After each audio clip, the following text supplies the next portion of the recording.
Yeah, check. 1, 2, buwaya, butiki, sino ang mas danit? Ito ang kwento ng salapi, ng maskara, at ang mga walang hiya.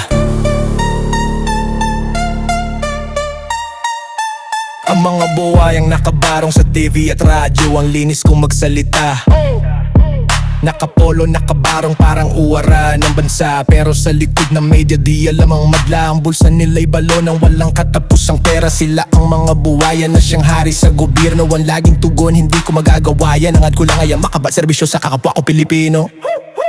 Hawak ang trilyon-bilyon, pondo ng tingbayan. Titingnan ka sa mata, magpapaawat, magmamaangan. Naglalakad na butiki, ang liit ng tingin mo, pero pilit ibinubulong. Pwede bang makakuha ako? Feeling butiki kahit buong buo na ang tiyan. Dahil ang korupsyon para sa kanila'y tradisyon na lang. Mga buwaya na feeling butiki, pero may mga butiki na malakas mambuwaya. Mabuwaya na feeling butiki, pero may mga butiki na malakas mambuwaya. Pero wag kang magkakamali, hindi lang sila ang salarin.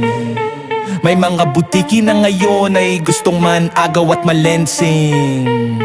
Sa barangay, sa organisasyon, sa maliit na samahan, pundar pa lang ng juice, ten gusto na agad malaman. Mga esko, chairman, treasurer ng club o association. Sa maliit na pondo, matindi na ang calculation. Ng piso-piso na inipon, gusto na nilang ngunukin ang donation para sa proekto. Pilit nilang anakawin, sila ang malakas mambuwaya. Walang modesto ang prinsipyo, kung pwedeng kunin, bakit di ko kukunin ito? Di na kailangan ng pwesto, di na kailangan ng titulo. Basta may pera sa lamesa, ikaw ang kanilang guro. May mga buwaya na feeling butiki, pero may mga butiki na malakas mambuwaya. Mabuwaya na feeling butiki, pero may mga butiki na malakas mambuwaya. Mabuwaya na feeling butiki, pero may mga butiki na malakas mambuwaya. Mabuwaya na feeling butiki, pero may mga butiki na malakas mambuwaya. Mula sa Kapitolyo hanggang sa kanto ng kalye, ang isip ay isa, magnakaw at laging sabay-sabay. Nangangamoy buwaya, amoy ng kahayupan. Nasa maliit man o malaking pinagmumulan. Kaya wag kang magpasilaw sa SWOT at sa sinasabi. Tingnan mo ang ginagawa at andyan na di maiwabi. May mga buwaya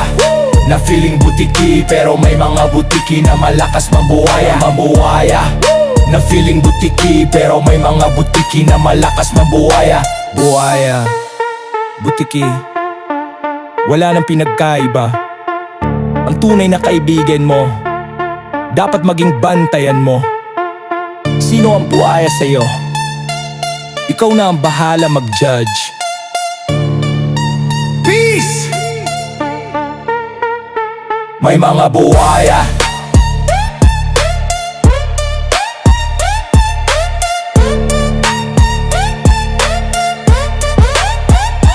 may mga buwaya